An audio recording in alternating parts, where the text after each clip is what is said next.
Black Ops 6 just changed the zombie storyline forever. Before we begin, I do want to make note that this is going to be a spoiler-heavy video. If you don't want the storyline spoiled and you want to beat the Easter eggs to learn from that, just click away now and come back to this video after you've beaten the maps, because I'm going to be talking a lot about the Terminus and cutscene. Now, the maps have been beaten, the cutscenes are out, and there's so much to unpack. First and foremost, I want to say GG to the teams that got worlds first. I loosely followed along while I was at work, and it was wild to see how fast that these were solved, which, talking about the issues with that is another video on its own. Today, instead, we're going to talk about the Terminus ending, as it is the main launch map, and I'm making a completely separate video on Liberty Falls, so subscribe to the channel so you don't miss that. But holy cow, dude, like, what a boss fight. It's pretty intense. I don't think anybody was really expecting the boss fight to be as crazy as it was. We knew it was going to be some form of tentacle monster kraken thing, but oh my gosh, it was crazy. Anyways, that's really nothing compared to the information that we got inside the final cutscene. And ladies and gentlemen, Treyarch has canonized the Sentinel Artifact in the Dark Aether Storyline. So essentially, the Sentinel Artifact, if you guys didn't play Black Ops 4, was a key element in the Chaos storyline.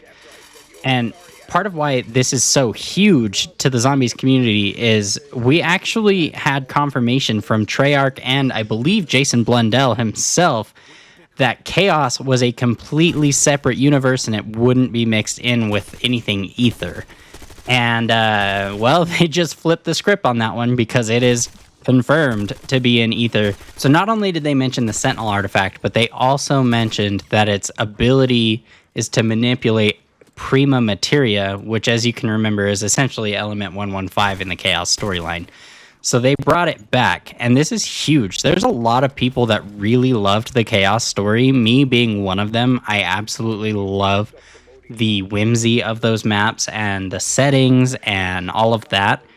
And that's awesome. It's really something that we never thought that we would end up seeing in Call of Duty, especially in the Ether storyline, because they told us it wouldn't happen.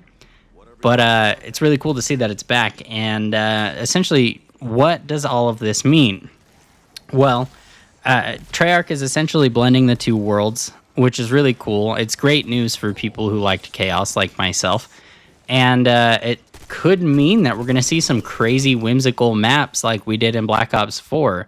If you remember, I mean, Ancient Evil was like an ancient Greece map, or 9 was gladiator zombies, and Voyage of Despair was what really, quote-unquote, really happened on the Titanic. And they were really aesthetically pleasing, and the environment and setting were just incredible. And we could be seeing a return to that in Black Ops 6, which is absolutely amazing. This is something that the community did not see coming at all. And Treyarch, I just have to say, GG's, you guys cooked on story this year. As far as things that we can expect, I think you could definitely expect to see the Sentinel Artifact at some point this year.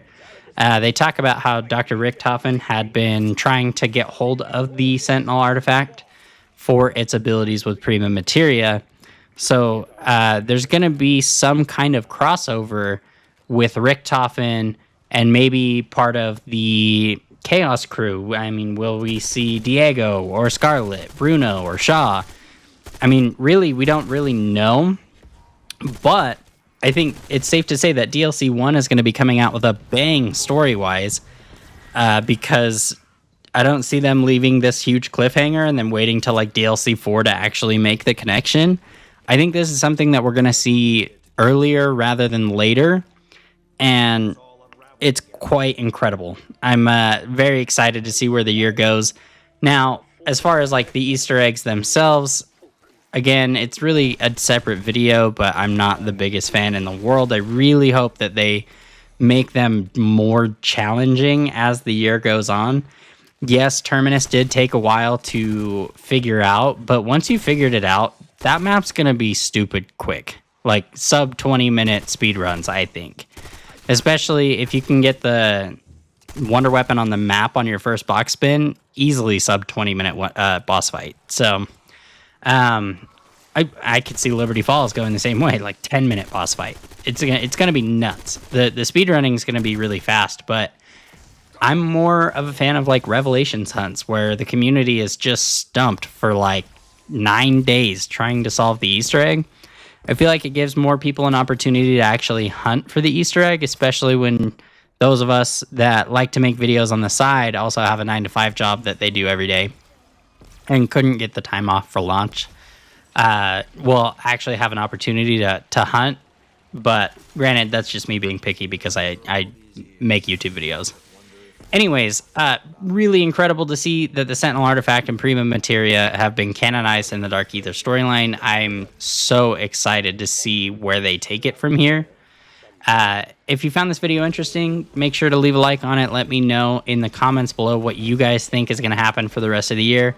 Because with Chaos coming into the mix, I really just don't know. I have no predictions. So that's all I have for you guys. Subscribe if you liked it. And if you want more videos like this, we're going to break down the Liberty Falls end cutscene as well.